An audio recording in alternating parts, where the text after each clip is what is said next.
പുതിയ നീക്കവുമായി ജമാഅത്തെ ഇസ്ലാമിയുടെ യുവജന വിഭാഗമായ സോളിഡാരിറ്റി മൂവ്മെന്റ് മനുഷ്യാവകാശങ്ങൾക്ക് വേണ്ടിയുള്ള പോരാട്ടം എന്ന പേരിൽ സംഘടന മുന്നോട്ട് വയ്ക്കുന്നത് ഭീകരവാദ കേസുകളിൽ ഉൾപ്പെട്ട് ജയിലിൽ കഴിയുന്നവരെ ന്യായീകരിക്കാനും നിയമപരമായി സംരക്ഷിക്കാനുമുള്ള ശ്രമമാണെന്ന് ഉയരുന്ന ആക്ഷേപം.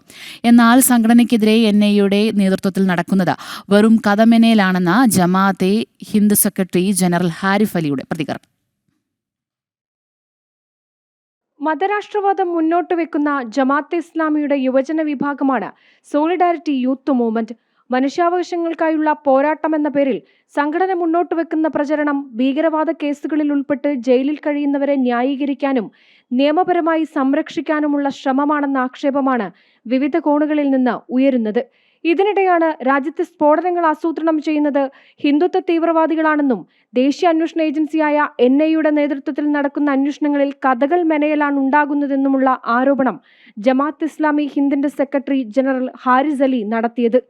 സ്ഫോടനങ്ങളിൽ അധികവും ആസൂത്രണം ചെയ്തത് മുസ്ലിം സംഘടനകളല്ല, മുസ്ലിം വ്യക്തികളല്ല, മുസ്ലിം നാമധാരികളല്ല, മറിച്ച് ഇത് ആസൂത്രണം ചെയ്തത് ഹൈന്ദവ തീവ്രവാദികളാണ് എന്ന കാര്യം തെളിയിക്കപ്പെട്ടു.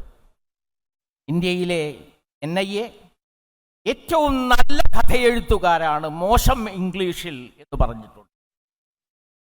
നല്ല ഇംഗ്ലീഷിൽ എഴുതാൻ അറിയില്ല, മോശം ഇംഗ്ലീഷിൽ നല്ല കഥ എഴുതുന്നവരാണ് അവർ എന്ന് പറഞ്ഞിട്ടുണ്ട്. പക്ഷേ ആകെ 20 25 കഥകളെ അവരുടെ കയ്യിലുള്ളൂ. ആ കഥകൾ ഓരോ സ്ഫോടനത്തിലേക്കും ഫിറ്റാക്കുകയാണ്. അതിനാവശ്യമായിട്ടുള്ള ഇരകളെ അവർ കണ്ടെത്തുകയാണ്. NIA പോലുള്ള ഭരണഘടനാ സ്ഥാപനങ്ങളുടെ വിശ്വാസ്യത തകർക്കുക എന്ന ജമാഅത്ത് ഇസ്ലാമിയുടെ അജണ്ടയുടെ ഭാഗമാണിതെന്നാണ് ഒരു വിഭാഗം ചൂണ്ടിക്കാട്ടുന്നത്. 2003 രൂപം കൊണ്ട സോളിഡാരിറ്റി യൂത്ത് മൂവ്മെന്റിന്റെ പ്രവർത്തനങ്ങളിൽ കേന്ദ്ര ഏജൻസികൾ അന്വേഷണം നടത്തണമെന്ന ആവശ്യവും ഉയരുന്നുണ്ട്. ജനം, കോഴിക്കോട്.